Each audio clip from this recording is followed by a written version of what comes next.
All right, guys, welcome to our June 23rd, 2023 edition of This Week in Crypto. I'm your host, Brian. We should have our founder, Maxim, on in a bit here. And we've got quite a show today. Lots of things happening with crypto markets, and generally by things, I mean good things, because markets have been pumping quite unexpectedly and quite rapidly. With a snapshot of a week ago, sentiment was down. Many people were wondering if we were going to reapproach that 20K level for Bitcoin. It was on the verge, teased a couple times, potentially going below 25. It never quite did, and instead it absolutely surged on a few pieces of good news. Of course, the biggest was the fact that ETFs landed on the map in a big way, with BlackRock leading the way. You can see here one of these tweets that we put up just a couple days ago. You can find the precise time in which BlackRock really started to reach the mainstream consciousness. And this is one of those pieces of news where it's going to gain steam after the mainstream discovers it, not before, because the whole point of ETFs and the reason they're so bullish is because they add exposure to the crypto markets. They introduce the ability for people who, find crypto too risky. They don't want to trade it. They don't want to own it directly from exchanges. But ETFs are much more comfortable for some people, because it's a way to be exposed to crypto without fully being exposed. You're sort of investing in the markets instead of owning the raw crypto yourself. So once BlackRock sort of came on the scene, you can see here right around the 16th, prices, which are sort of hidden in the background here, this bright green line, it really started to climb rapidly. And then we had a little bit of a lull here for a couple of days. And then boom, we have Invesco and Wisdom Tree that were also announced, along with several others. I believe there were over 10 in total, somewhere between 10 and 12. And these ETF announcements really launched Bitcoin upwards, with altcoins, going up as well, of course, but lagging behind quite noticeably behind Bitcoin. And they still are at this point. There's been a few fluctuations where altcoins are kind of leading the pack, and then Bitcoin jumps back ahead. Overall, over the past week, though, Bitcoin has been the amongst one of the better gainers in crypto. And if we go back to our price screener here, we can see that Bitcoin is up about 18%, with several top caps kind of being in that 12 to 16 range. Plenty that went above. Bitcoin Cash had a huge week at 38%.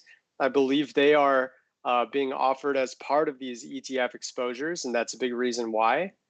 We also see Stacks here going up 45%, huge gain.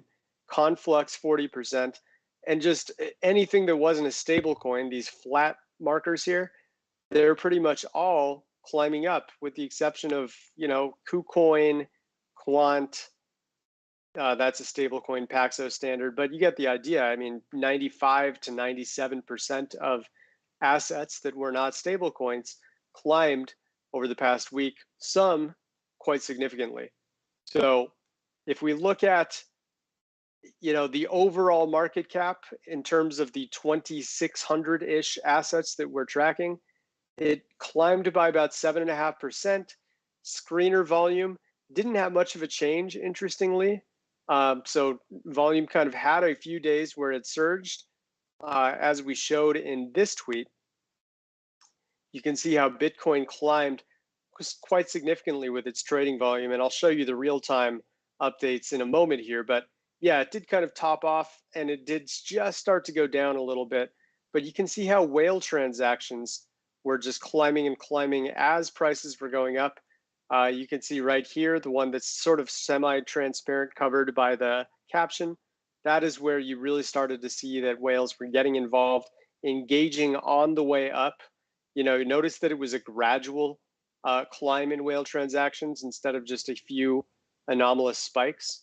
And then this was, of course, the big one where one may suggest that there would be a local top, and that's essentially what happened. Currently, we're still at about 30.1, 30.2K for Bitcoin, and we'll dive into what the real-time metrics look like in a moment. But yeah, overall, I mean, Bitcoin was a big winner. Ethereum lagged behind, but it still jumped 12% itself. And we've got a lot to discuss between those ETFs. Binance and Coinbase, those lawsuits haven't stopped. So there's still some concern over the SEC and what's going on there. And then Binance actually made a huge transaction at the beginning of the week, which I want to show right here. So it was on Monday. We saw that 115,000, a little over that, Bitcoin were moved to a new address. You can see it pop up here.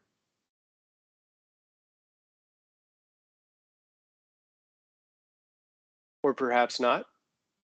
But this was the address that it went to. I know that our Sandbase 2.0 is still getting ramped up to speed, but pretty soon you'll be able to see the historical value showing this was a new address. They moved a gigantic amount of Bitcoin to, billions of dollars. And the announcement that was made actually by Binance, they said that they made like a small, not a small at all, but about a 15,000 Bitcoin transaction, about 10%, I don't know, 12 to 13% of what this actual value was. And you can see it right here. So this was the one they disclosed, but they didn't disclose this one that was, 8 to 9 times larger, which is quite interesting. So it's not coincidental, in my opinion, but that occurred if we go to just the past week, that occurred right here at about 2:45 a.m. my time, Pacific time. And that was pretty much the local bottom. You can see how it was flat here, not a lot of movement. And then immediately after, we see a lot of movement. Could have been coincidental with the ETF announcements and things like that, but that was already kind of going on back here. But after this big Binance transaction, more climbing. And since that time, just to be exact, yeah, Bitcoin's up 14% since. So take that for what you will. We had some huge transactions combined with the series of ETFs that were announced. And I think that was a recipe for a very big week, which we may not be done with. But before we dive into the metrics, Maxim, Brother Max, are you here with us? Yes, I joined a few minutes after you start. Yeah, welcome. How is everything on your end? Good. I think we're indeed in a very interesting and important juncture. I just share. Wait a second. Share screen. Yeah? So I need to take like this one. Yeah, I think so. Are you sharing your screen? Yes. Tell me if it's okay. Open. Perfect. Yep, we see it. And you choose this one. Yeah. So I use the typical annotations from Elliott waves, and actually when I was thinking, I know that some people don't like it or think it's not working. Every tool has to be applied accordingly, because you can also apply wrongly on-chain and social data. And the biggest power of Elliott waves is visualizing or telling the narrative.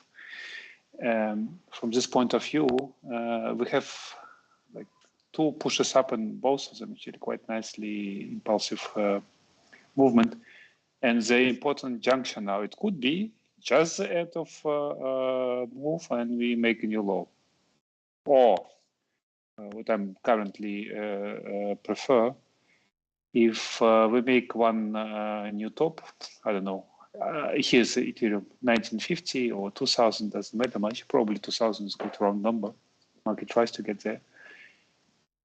If we make first in the next 1 or 2 days high, then combined with very strong narratives and positive in the media, which we already start seeing around, but it can be more. That will mark two things: the final, the complete of strong advance, meaning decline somewhere to the level 70-40, but we should be able to finally consider seriously to go quite high. So it's a very important juncture, and several steps of analysis we will have to do.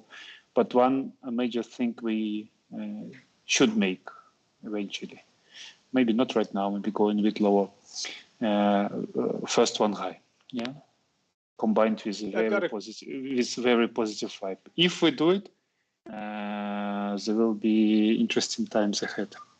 Mm-hmm.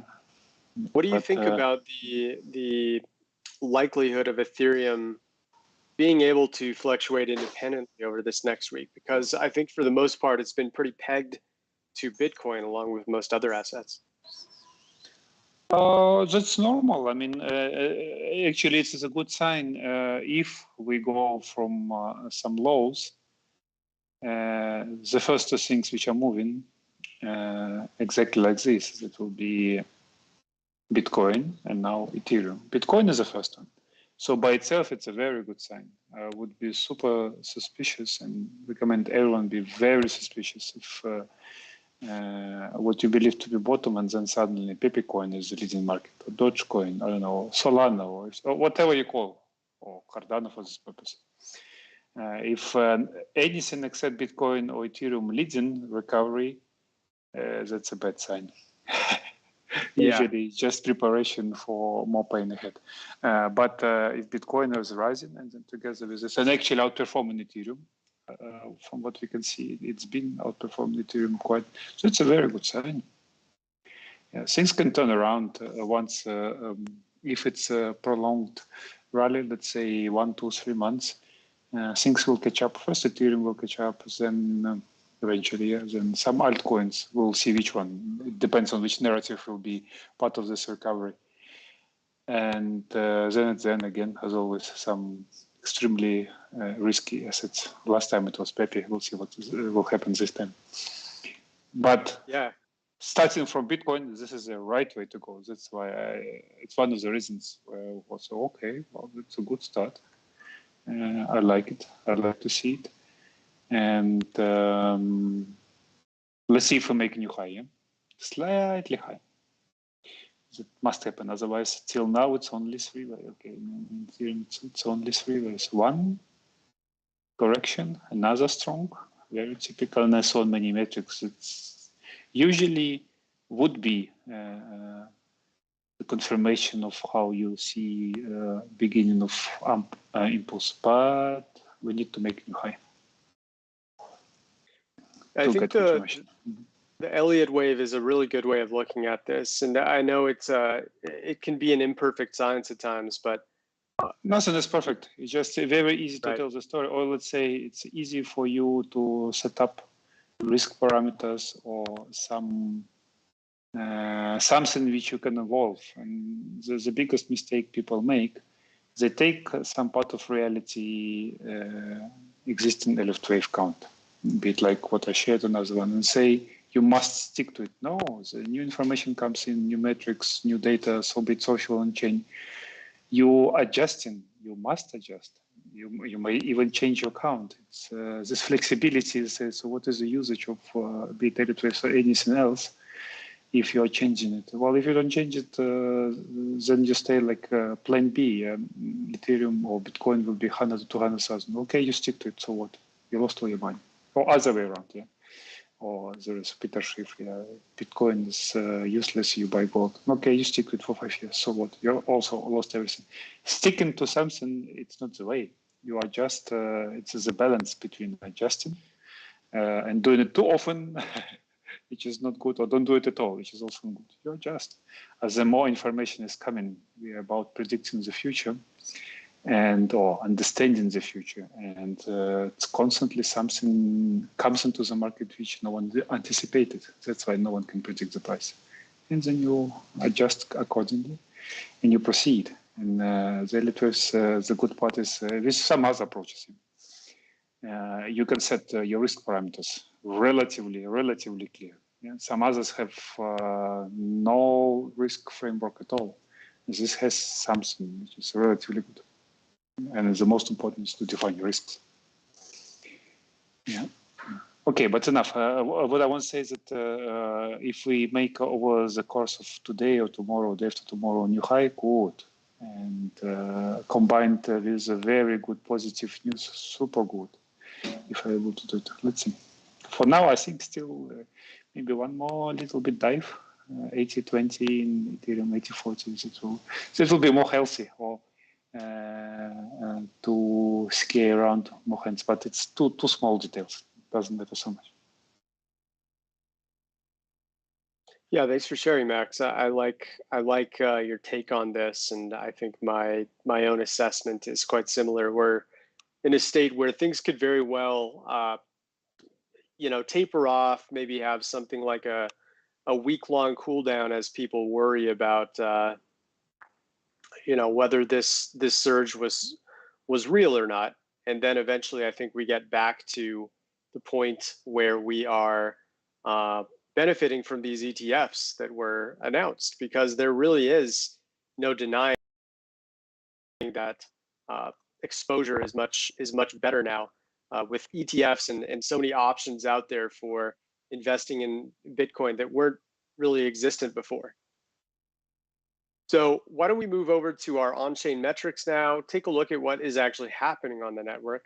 We're looking right now at the last 3 months we'll zoom into. And obviously we can see the huge rise from its very bottom here from June 15th until now, up 21% just in these past 8 days or so, 7.5 days. And you can see how trading volume really peaked here right before the local top. We can make that more granular, look at like 4 hours.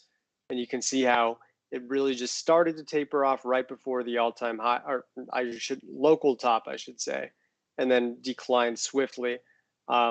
Big transaction volume spike here. This was the largest since mid-April. So more than a 2-month high there, about a 2-month high in trading volume. And if we go down here, we can see that daily active addresses have stayed high. They certainly haven't surged to the same levels we saw in April when we were hitting our year-long high. But still, daily active addresses look very strong, and we should continue, I would think, going into the weekend with $1 million plus active addresses per day, if not close to it.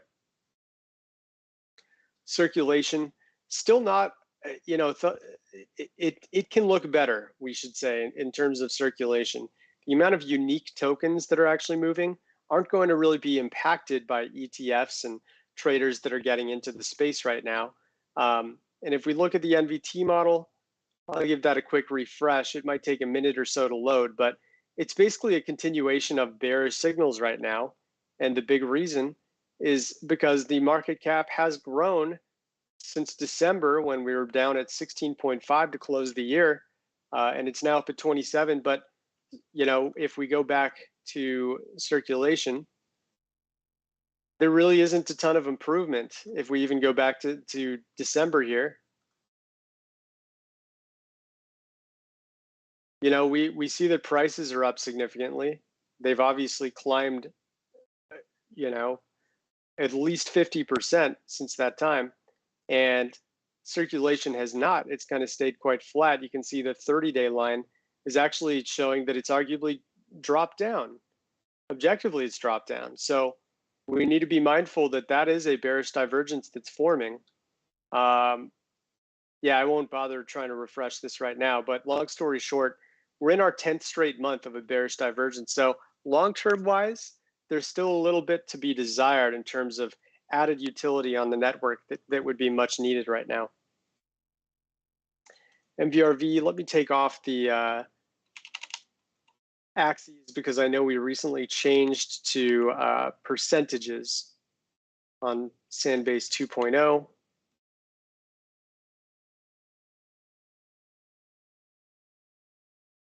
All right, so MVRV 30-day, well into the positive now at about 11.3% average trading returns for the average 30-day trader out there. 365-day, also looking quite high at about plus 29%. And the Z-score is quite high, getting close to 1.0, which is usually an extremely high score in terms of multiple time ranges on the average trading returns and the realized returns. So realized returns versus market cap, well into the green, 30-day well into the green, 365-day well into the green. This does suggest that we might be a little bit hot right now. And we at least would want to see that the 30-day can start to cool down, kind of like what we saw back here from March through late April. Funding rate wise, it's interesting. Bitcoin didn't move a whole lot, but we did see a lot of shorting around here for many altcoins. And obviously there were tons of liquidations simply due to the fact that altcoins latched onto Bitcoin on this big climb here. And now it's actually looking quite neutral again, if not still just slightly short. And then here's the big wow metric that we have. Whale transactions, they've made a year high over the last couple of days, particularly in the $1 million plus category. You can see that there were 2,983 $1 million plus transactions happening on June 21st. I would highly suspect that this had to do with the big round number of 30,000 being hit. And then many people either had their limit orders being triggered, or they just manually went in and said, oh, wow, I need to take a lot of profit because Bitcoin just surged over 20% in a week. So that's typical. It doesn't necessarily mean that prices are going to drop back down. And you can notice that they really haven't ever since this big spike. and even the next day when we saw a similar whale transaction spike. Not a ton of downward movement on price yet, but with MVRV looking high, I still wouldn't be surprised. And we'll look at the whale tiers in just a moment. Before we do, I just want to show a few other things. Mean dollar invested age, this should excite you, Maxim. We see some dormant movement for the first time in a while. It may not look like, it may not look like much, but the mean dollar invested age flattening out, just like we saw back here on March 11th or so. This can often foreshadow further rises because those stagnant coins that have been sitting in the same addresses, they're finally starting to cycle around. And that is one of the biggest justifications we typically see for a bull run occurring. We'd need to see a lot more than this, but but still. Yeah. As I said, generally, I do prefer now breaking higher. Yeah, I do prefer it. You prefer what? I'm sorry? Going higher. Going higher. Just maybe it's a result of us struggling for so long time. Just levels like I'm looking for confirmation, or maybe because I saw these two waves so clean up. Then whenever you see three waves, okay, cool. Now I want to see five. Then I'm kind of sure. And then the market surprise, it doesn't give you the fuse, just give you something. Say, okay, what is this now? Right. Still, I cannot refuse myself in the pledge to say, okay, I want to see a fifth. And it might happen right now. I just read some news. Coinbase in our Supreme Court just came 5 minutes ago. It's a good enough news. We can break this high, everyone get excited, and then we start building 3 days correction. Truth to be told, it's the relatively easy money, but time is gone, so now you need to stay diligent. And it's good if we get higher, then you can prepare. But if we make it higher, well, likely you will need to prepare for some correction. Mm-hmm. Yeah, but still all good. Let's continue. Very good. Yeah, so besides that, if we zoom into the last month, notice how we have this big realized loss spike on the 19th. And I think this is telling too, Maxim. We saw this for whatever reason. I think this, you know what I think it was? I think this was the big Binance move that we just showed, the 115,000 Bitcoin. When that was moved, it appears that those coins were moved at a lower price than when the assets were obtained by that address. Therefore, when they moved, we had this big realized loss spike show up, the largest we've seen in a year. And all of a sudden, we see this big breakout right after. I don't think that's a coincidence myself. I think that can very often be a good trigger point for markets to rise. Even if it was just Binance shuffling addresses, that was a big signal that our community was talking about a bit. And then also at the same time, look at this big exchange outflow. Now, I'm curious on your opinion of this, Maxim.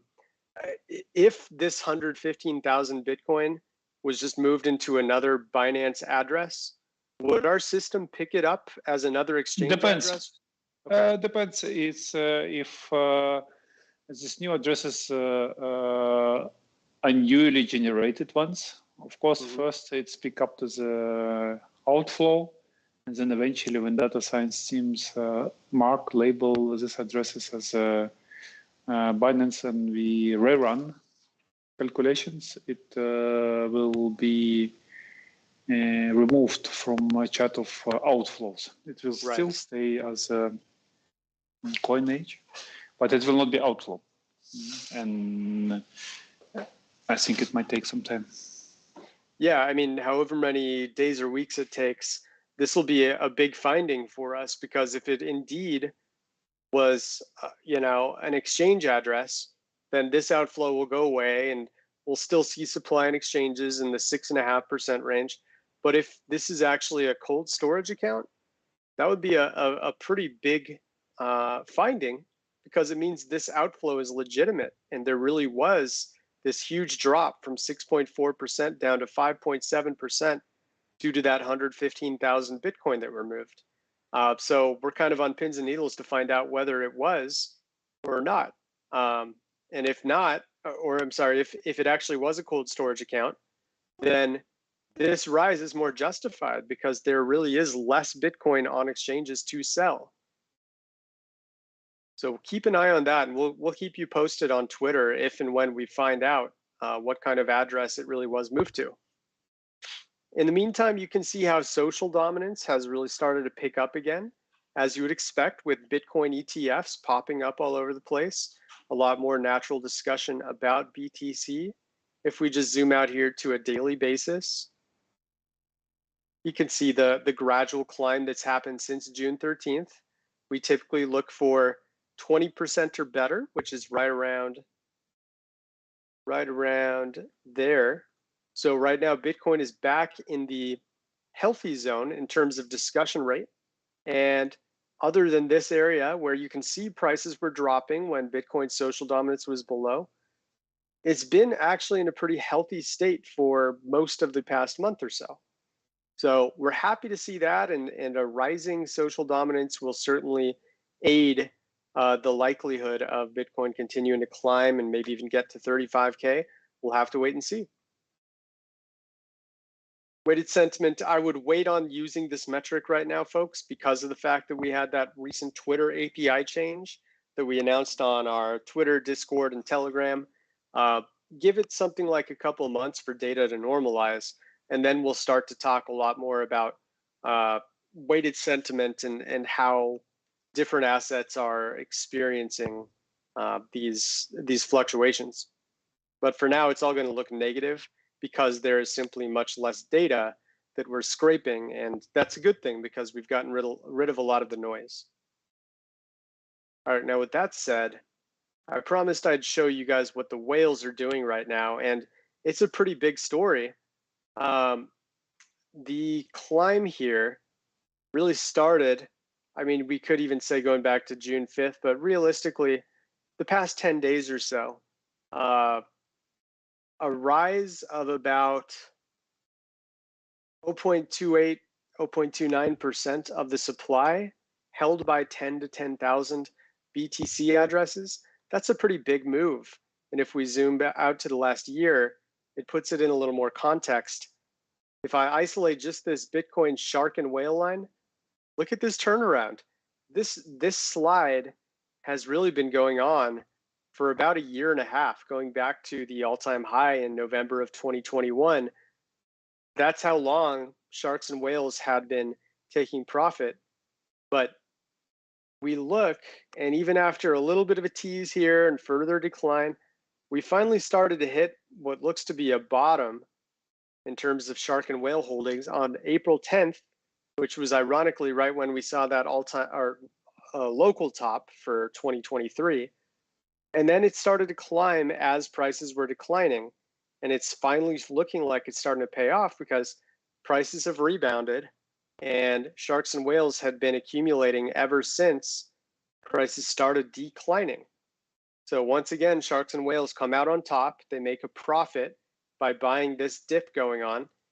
And more importantly, this line is back to where we were in March or so, and looks to be continuing to climb. I wouldn't be surprised if we start to get to 2023 highs in terms of the shark and whale holdings pretty soon. And we can also look in terms of the absolute holdings when we add the 10 to 10,000 absolute line. I hate brown, so we'll just make this, we'll make this teal here so it's easier to see. And just take a look at that. So the absolute amount of Bitcoin held by sharks and whales is now at a 2023 high after this latest climb.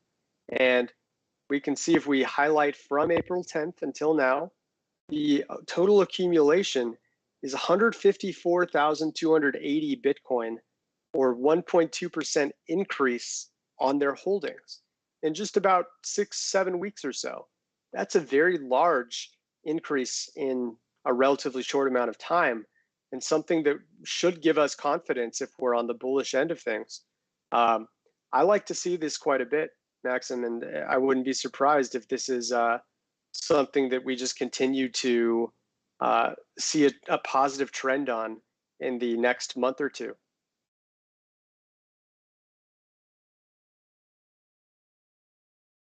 We went over funding rates. Okay, so now let's jump back over to some other things I want to mention. I wrote an article recently, just a couple days ago, called "Who Woke Up Crypto?" Obviously, this was to address the sharp rise that we had seen over the past week, and we talked plenty about ETFs and what a contribution they had on this rise, on top of just the sentiment becoming more optimistic as a result of these ETFs. You know, the actual amount of people that are investing in Bitcoin is naturally going to rise, and that typically is what causes prices to rise. It isn't just a bunch of people buying and nobody selling. It's the market cap increasing and the amount of volume jumping. And you can see that at the time, 2 days ago, the volume was at a 63% rise compared to the week before, which is huge. We talk a little bit about BlackRock. Some of you may have seen this screenshot by now, but someone on Twitter found that in 2017, this same firm, BlackRock, was calling Bitcoin an index of money laundering. Now, just 5.5 years later, they're filing a spot Bitcoin ETF, right? So it's funny to see that big firms can come around and change their tune when they see a financial incentive to do so. We mentioned the social volume here of the ETFs and how that each wave of announcements just contributed more and more to the price rise. And I even did a quick AI search to see what caused the what exactly is the correlation between ETFs and causing crypto's price rises.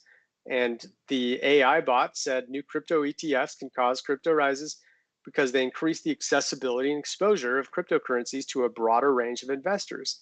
As more people invest in these ETFs, the demand for the underlying cryptocurrencies, such as BTC, increases, leading to a rise in their prices. So you can ask all sorts of questions without having to wait for our This Week in Crypto streams. Anytime you see a piece of news, you know, our bot is rapidly getting more and more trained in understanding of crypto markets, and can answer a lot of questions as news breaks. And as you see, you know, anything popping up on our social trends, for example, Jim Cramer is the #1 trending keyword in crypto right now, and it's likely because he has a bold take, which I haven't seen yet, about where prices are going to go. Or next. maybe, no, I think it was discussion of his last, some time ago, bearish prediction, which has usually turned out to be positive event. Maybe this is discussion. Probably laughing at his wrong take for. No, yeah, laughing is not exactly the word you use. Just say, no, cool, still works as before. Yeah. The inverse indicator strikes again. Yeah, exactly.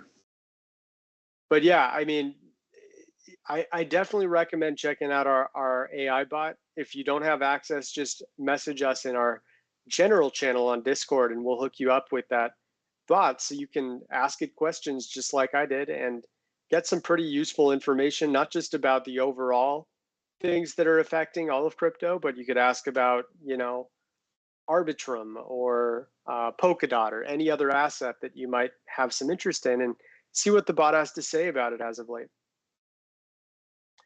You know, we also mentioned the fact that the S&P finally took a bit of a dip and crypto rapidly started catching up to it. And this was kind of opposite to the trend. We've been talking about this since last month when we started to notice this downtrend in Bitcoin's and Ethereum's price, while the S&P hit a 14-month high here.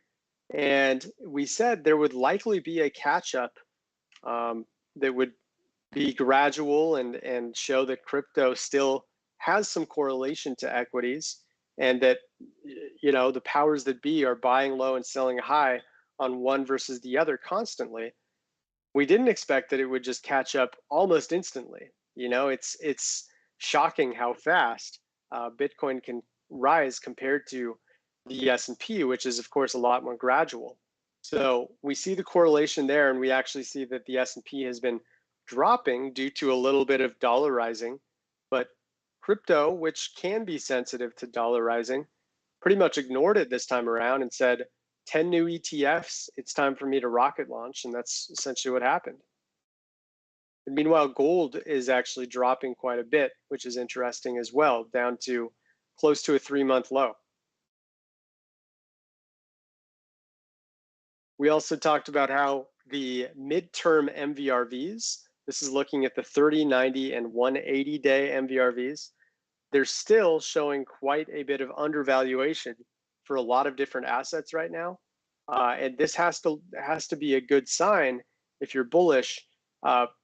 Perhaps it might suggest that you can switch from Bitcoin, which is actually this orange line, into some altcoins that are still looking undervalued. Certainly not an investment advice, but with so many altcoins struggling and falling behind Bitcoin's price dominance, objective models like this are here to kind of give you insight as to which ones average traders are suffering in the most, because things do tend to level out over time. Bitcoin obviously historically will perform better than most altcoins out there, but for shorter periods of time, there can be arguments that altcoins are looking pretty intriguing right now after so much Bitcoin price dominance.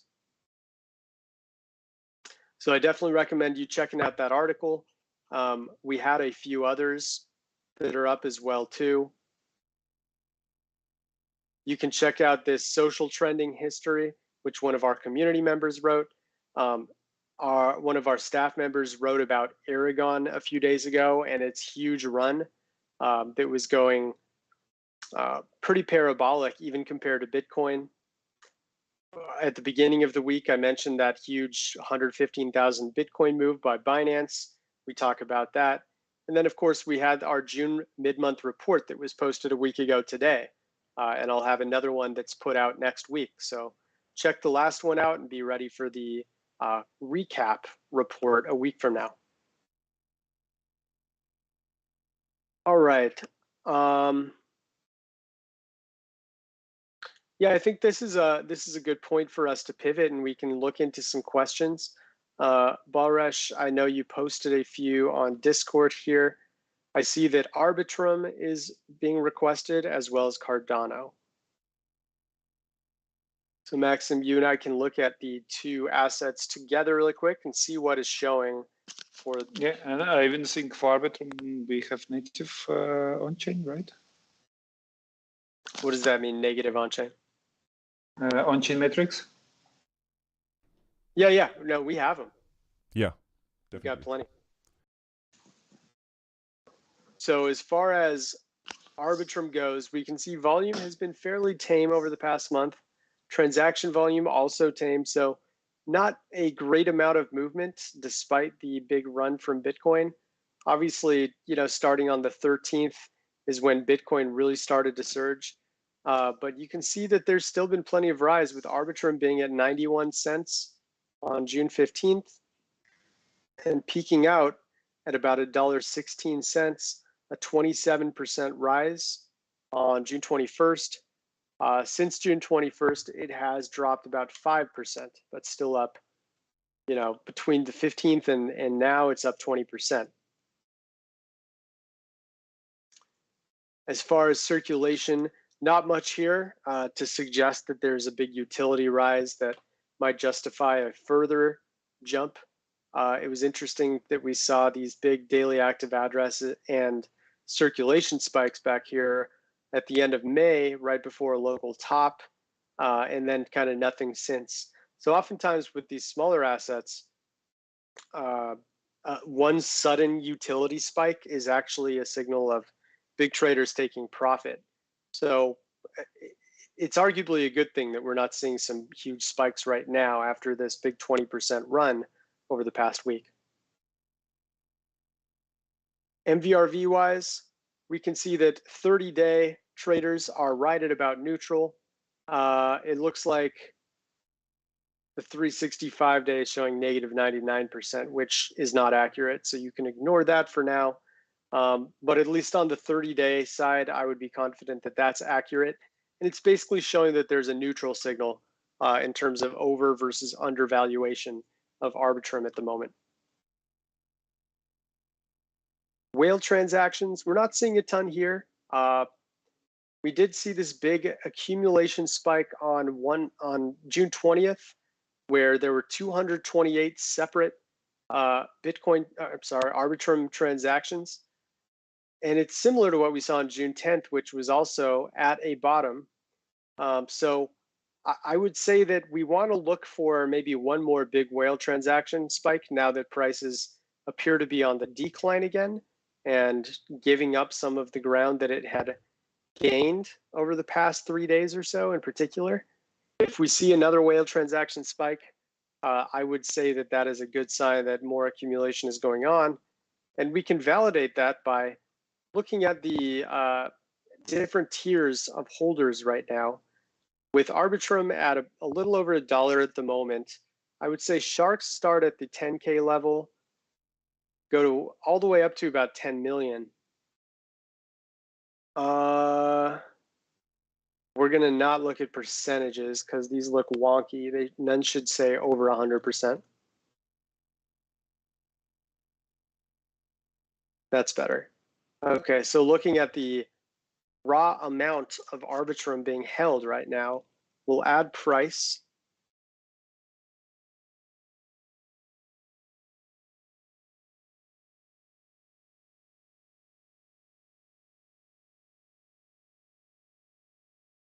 Zoom out a little.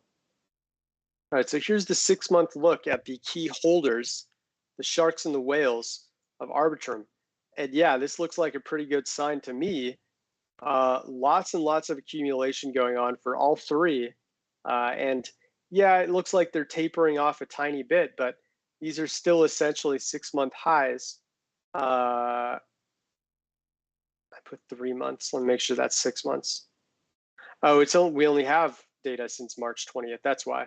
So yeah, in terms of what data we have, March until now has seen big rises for all three of these shark and whale tiers, and that's looking quite promising in my opinion. What do you think about this, Maxim? Yes. It's Arbitrum is relatively new kid in the block of L2, and they did have quite a good adoption, or let's say protocols like to go there, lensing pools and DEXs. This JMX alone is an Arbitrum, I think, on Avalanche. And so from point of adoption, I less concerned. It's the structure. If I just checked when you were looking into this data, it's exactly the same like Ethereum. So analyzing Arbitrum, you can do as good as analyzing Ethereum itself. They're very tightly connected, which actually ideologically makes sense to all. They are indeed in one boat. So there is nothing specifically different. Only step number one: if Ethereum makes this new high, Arbitrum likely will have also new high. So you know where it will lead corrections and strong growth. The thing is, if you're asking about Arbitrum, it's a more risky and more rewarding game. It's a more volatile asset. And generally, it's easier to move both directions, down and up. So if we assume we make new high, do retrace 3-4 days, and then make strong rise, Arbitrum will be a good game. Yeah, you need to wait again for this confirmation, because as long as we can look into on-chain network and they're good, but they can stay good even for one more down, and the down will be more heavy. If we want to make a new low on Arbitrum will be much more devastating, because it broke a psychological support of $1, where market makers were obviously defending it. I was watching it because I'm also interested in Arbitrum.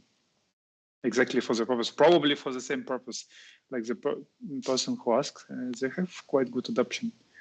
So if market turns around and start declining, Arbitrum will suffer much more. Maybe even market makers will pull out part of liquidity.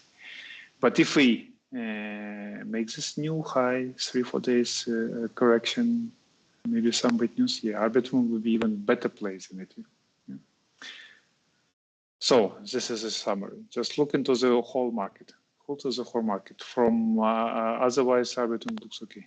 Yeah, I agree. Gotcha. Accumulating all good, and there was on many metrics you see the kind of was very quiet, which is for recovery not bad. Yeah.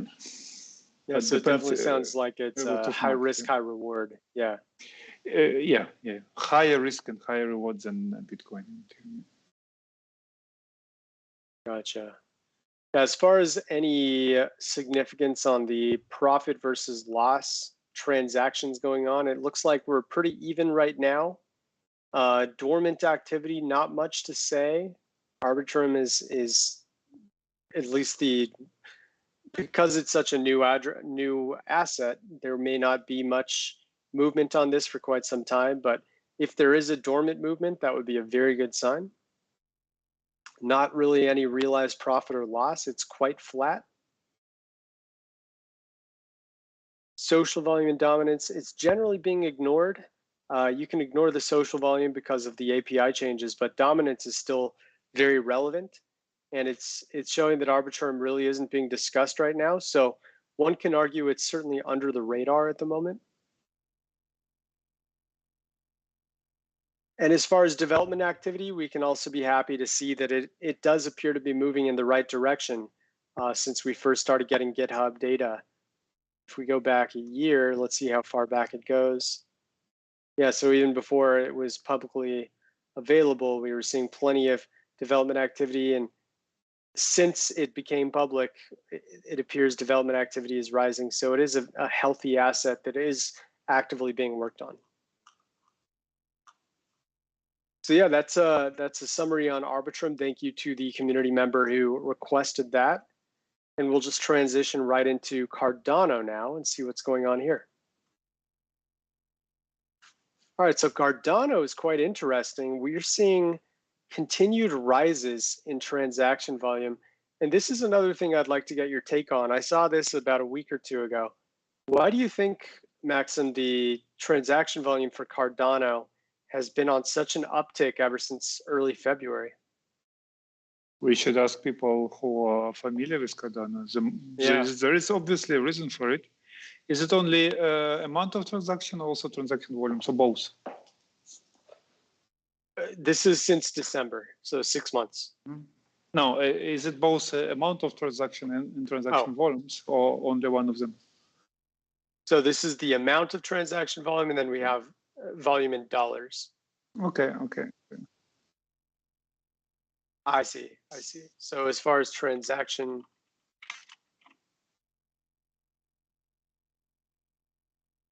we have whale transaction count, which is down here below. So that looks somewhat similar too. There was a big uptick here at the beginning of February. And you can see there was a few interesting whale transaction spikes just in the past couple of days here. And these are quite synonymous with volatility. So like for this June 10th drop here in Cardano's price, huge amount of whale transactions that happened. And it did look like there were some profit-taking spikes here too. So yeah, I mean, we're just seeing a continued trend of much higher whale transactions that really started in early February. So if anyone in our chat knows the reason why there might have been a change starting about 4 months ago, we're all ears. But regardless, it is good to see that utility is high.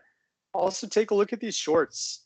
Tons of traders that have been trying to ride Cardano down, especially right here. And these were basically all liquidated because they tried to short after the crash of Cardano and instead prices Yeah, rose. because you get convinced that it can only go down. And I don't even joke. I have the same feelings, when they question. Just the question, do you act on it, or you say, okay, feelings are similar, I've seen it many times. Probably I don't act. But yeah, there are people who try to act on it. Yeah, I don't see many assets that traders tend to get more wrong than Cardano. Cardano is very, very controversial. I think also some time ago there were talks that what was he doing? Hoskinson, some supporting Max. Do you remember?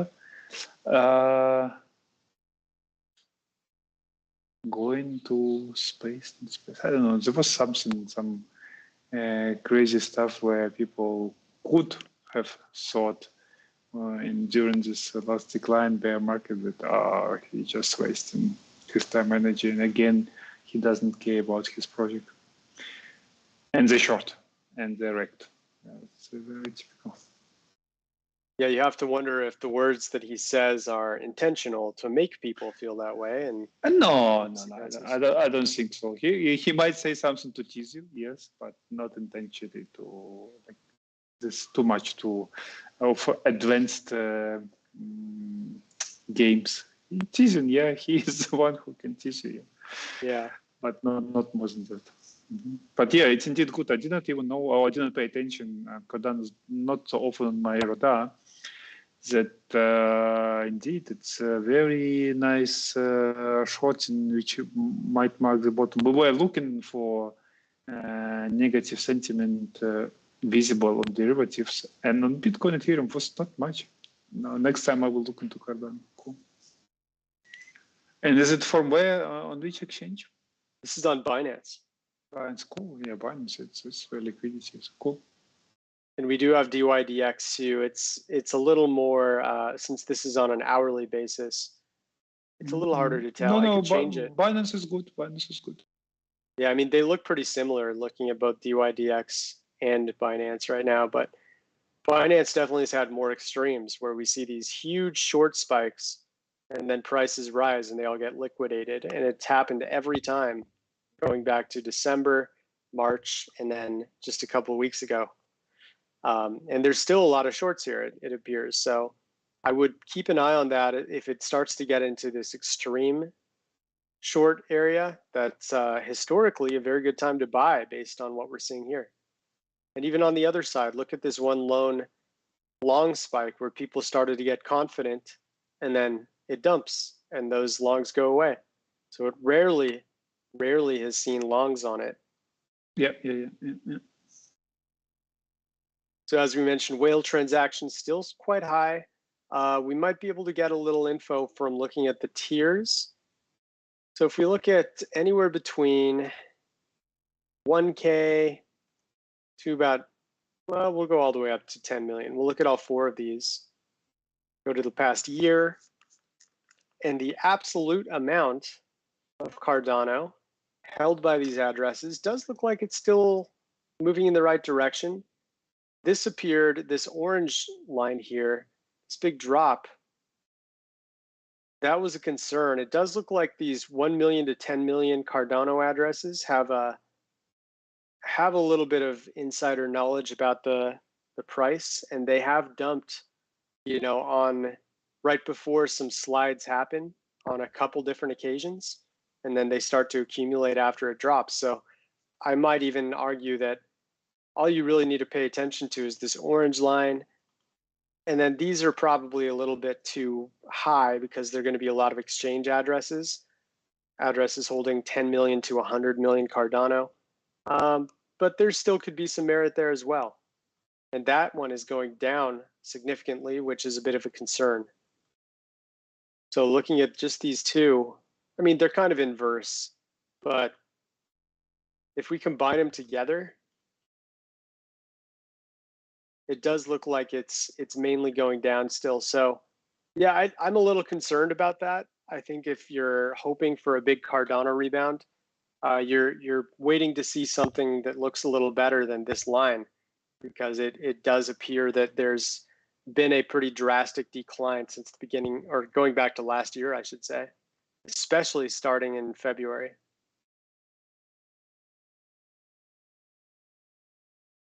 Profit taking just a little bit right now as prices have gone up, but it's not really significant.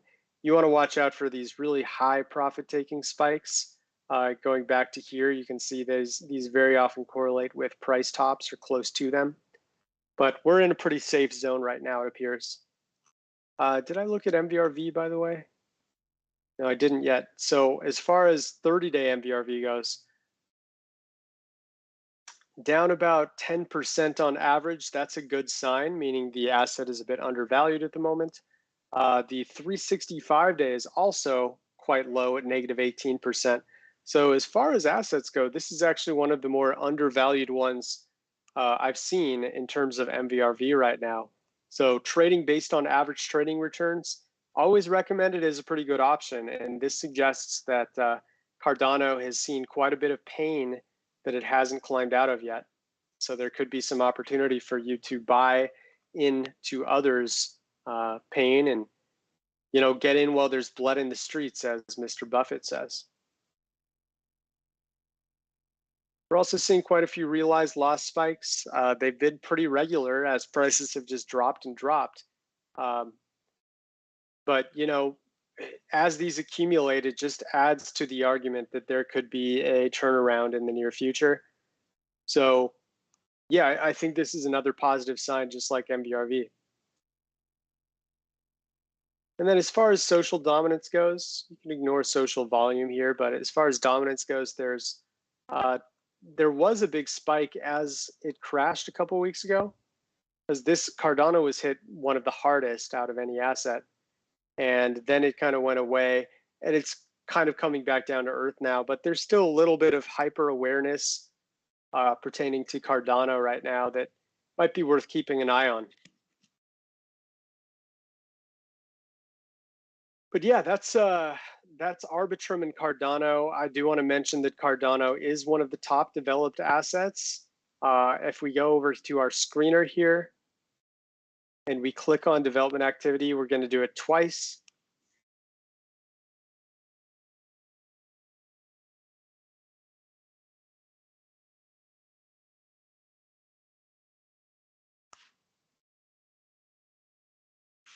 And then one more time. And this will actually sort by the top developed assets according to the notable GitHub activity that we scrape over the past 30 days.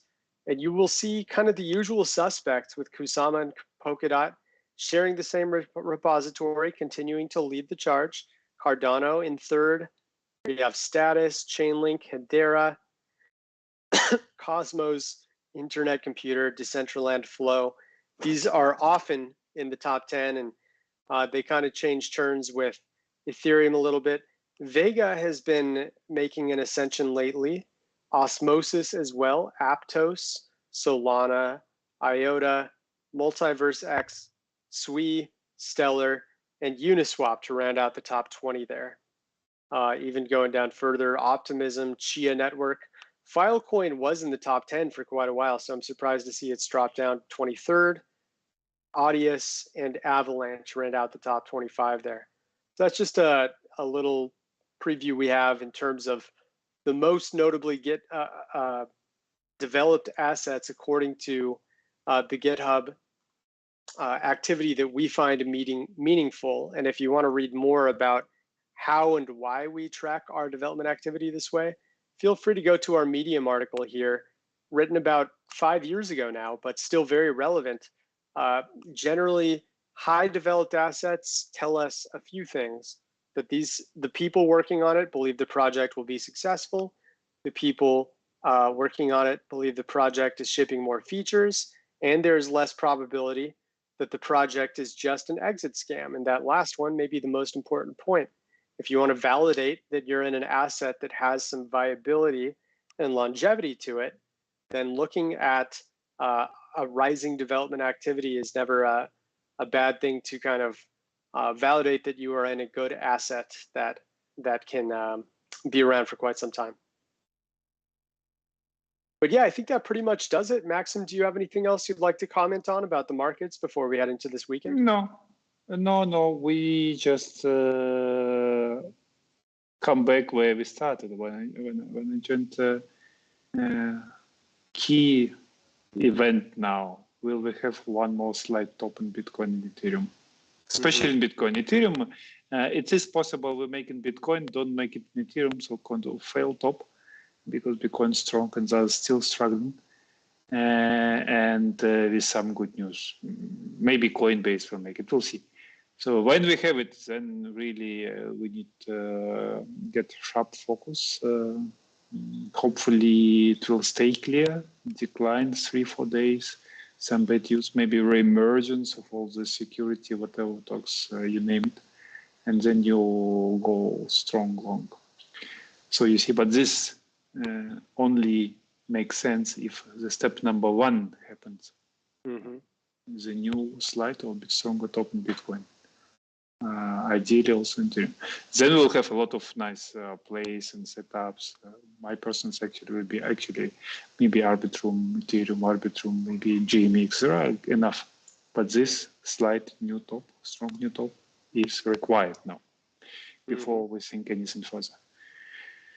Yeah, because you wanna play with confidence, and maybe I never take leverage for a long time. Still, the position might be strong, and you want to have risk management and stop losses in game, and for that, some patience is good. But we want to be close. We want to be close to it. And yeah, that's it. That's it. We can wish everyone a good weekend, and if everything goes as it looks like now will happen, or next will be a lot of nice talks. Interesting. Absolutely. Well, I know we all appreciate the insights, Brother Max, and wishing you and all of our viewers a very happy and safe weekend, and looking forward to catching up with you all next week to hopefully report on some more good news here. Yeah, thank you, Brian, for listening. Thank you all. Appreciate it. Talk to you soon. Okay. Bye-bye.